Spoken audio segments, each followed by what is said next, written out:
পৃথিবীর সব কিছু আল্লাহ তাআলা সৃষ্টি করেছেন, কিন্তু শুধু মানুষকে বলেছেন তোমাদেরকে অনর্থক সৃষ্টি করি নাই।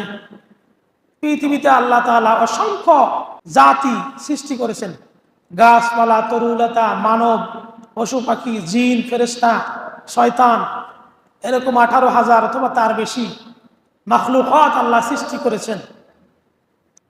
কিন্তু কারো হিসাব নিবেন না, মানুষের হিসাব নিবেন আর জিনদের হিসাব নিবেন। এই জন্য দেখেন, পৃথিবীতে যা কিছু আছে সবকিছু মানুষের জন্য নেয়ামত। আমরা চাল থেকে ভাত খাই রান্না করে, এই ভাতের যে মার হয়, মার হ্যান বলি আমরা যাকে, এই মার খায় গরুতে, হাঁস মোরগে, আবার সেই হাঁস মোরগটা আমরা খাই, সেই গরুর গোশত আমরা খাই। অতএব সবকিছুই নিয়ামত আল্লাহ তাআলা আমাদের জন্য ভোগ করার সুযোগ করে দিয়েছেন।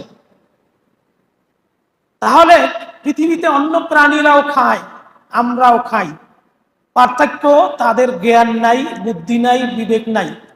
একটা গরুকে ছেড়ে দিলে সে কখনো চিন্তা করবে না এই যে খাবারগুলো খাচ্ছি এটা আমার মালিকের খাবার না অন্য মালিকের খাবার। সে সামনে যা পাবে তাই খাবে। কিন্তু মানুষের জ্ঞানটা তো এরকম নয়। মানুষ তো চিন্তা করবে এটা কি আমার খাবার, এটা কি আমাকে আল্লাহ খেতে বলেছেন, এটা কি বৈধ না অবৈধ, এটা কি হারাম না হালাল। আর আমার কাজ কি খালি খাওয়া দাওয়া করা, পশুর মতন, প্রাণীর মতো, জীব জন্তুর মতো তারা খায় আর ঘুমায়। এখন আমার কাজ কি খাওয়া আর ঘুমানো, না আর আমার কোনো কাজ আছে?